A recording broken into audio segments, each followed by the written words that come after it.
할렐루야.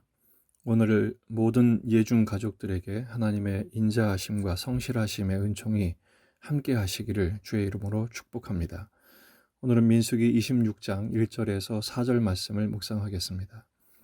연병 후에 여호와께서 모세와 제사장 아론의 아들 엘르아살에게 말씀하여 이르시되 이스라엘 자손의 온 회중의 총수를 그들의 조상의 가문을 따라 조사하되 이스라엘 중에 20세 이상으로 능히 전쟁에 나갈 만한 모든 자를 계수하라 하시니 모세와 제사장 엘르아살이 여리고 맞은편 요단가 모압 평지에서 그들에게 전하여 이르되 여호와께서 애굽 땅에서 나온 모세와 이스라엘 자손에게 명령하신 대로 너희는 20세 이상 된 자를 계수하라 하니라.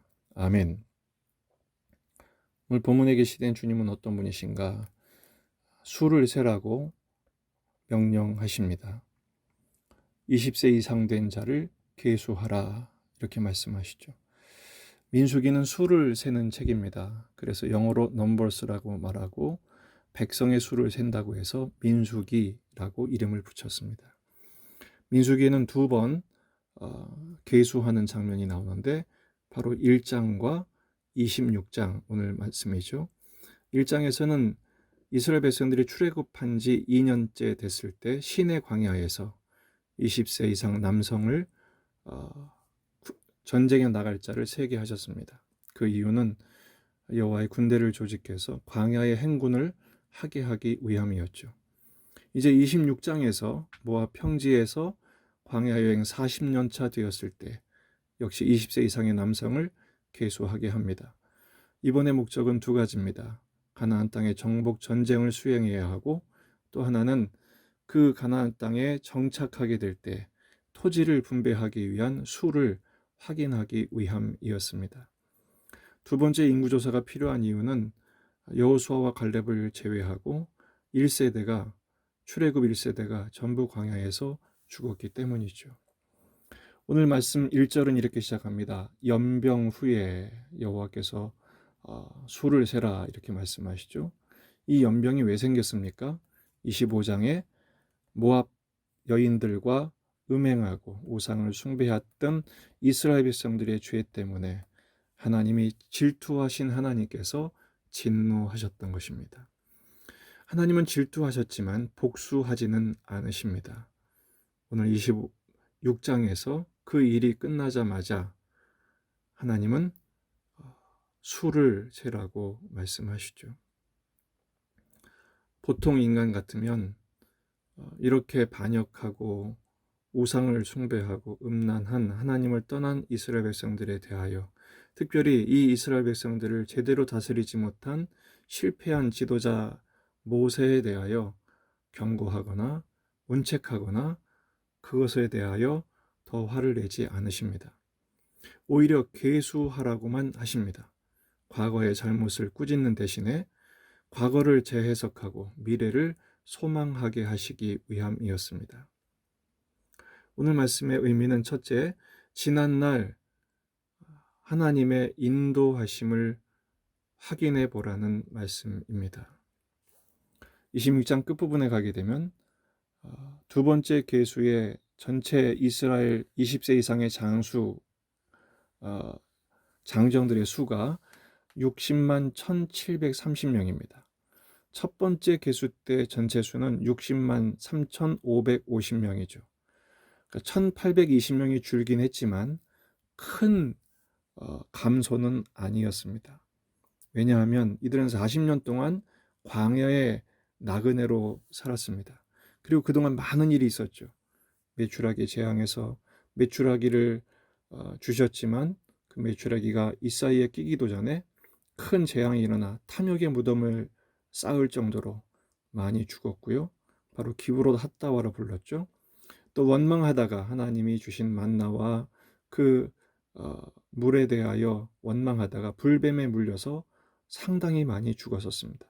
또 고라와 다단 사건 250명의 지도자들이 하나님을 원망하고 아론의 지도력에 도전하다가 그들이 고라 일당은 지진으로 죽고 250명은 불에 타 죽고 또 회중들이 원망하다가 연병으로 14,700명이 죽는 일이 벌어졌습니다.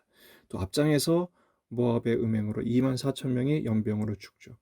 그러니까 이런 크고 작은 사건들 때문에 인구가 감소하는 것은 어떻게 보면 당연한 일입니다. 더군다나 민수기 14장 35절에서 나 여호와가 말하였거니와 나를 거역하는 이 악한 온 회중에게서 내가 반드시 이같이 행하리니 그들이 이 광야에서 소멸되어 거기서 죽으리라. 그들이 모여서 나를 거역한 거로 내가 1세대를 전부 죽이겠다. 결국 출애굽 1세대는 전부 광야에서 죽었습니다. 그럼에도 큰 차이가 나지 않는다는 것은 하나님의 전적인 인도와 보호의 손길이 있었다는 증거인 것이죠.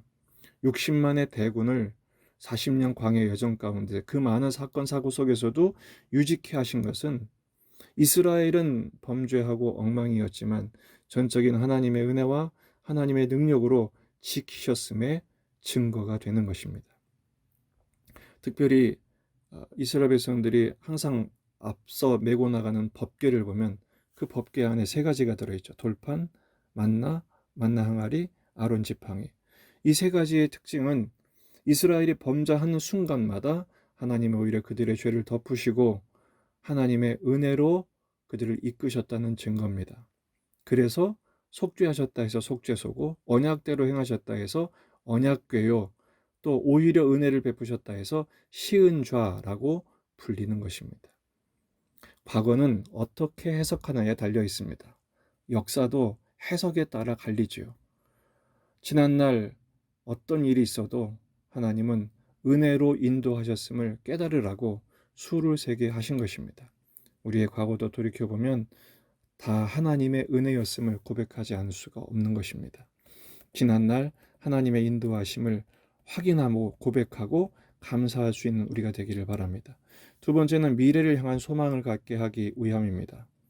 지난날을 더 이상 탓하지 않으시고 약속하신 땅을 앞에 놓고 있기 때문에 그 비전을 향해 나가도록 수를 세서 너희가 할 일이 무엇인지를 다시 확인하라 라고 말씀하신 것입니다. 우리는 주일날 기도할 때마다 지난 한 주간 잘못한 거 회개하다가 다 끝나버리고 맙니다. 오늘 주신 은혜를 감사하고 내일에 대한 하나님의 비전과 소망까지 나가지 못할 때가 더 많죠. 회개는 하되 회개함으로 내려놓고 그리고 하나님의 은혜를 구하며 오늘을 걷고 또 하나님을 소망하며 내일을 향해서 믿음을 가져야 합니다. 이게 바로 이스라엘 향한 하나님의 뜻이었던 것입니다. 하나님은 이번 인구 조사를 통해서 여호와의 군대를 재창설하고 계신 것입니다. 광야에서 원망 불평하다가 망한 1세대가 아니라 이젠 약속의 땅을 향하여 힘찬 진군을 할 뿐 아니라 그 땅에서 새로운 하나님 나라를 건설할 새로운 군대를 지금 창설하고 계시는 것입니다. 이 애굽의 광야의 2세대는 율법과 제사를 통해서 하나님을 섬기는 법을 배웠고 또 행군을 통해서 순종을 배웠으며 1세대의 멸망을 통해서 반면교사로 배워서 하나님이 기뻐하시는 군대로 지금 성장하고 있다는 것을 잊지 마십시오.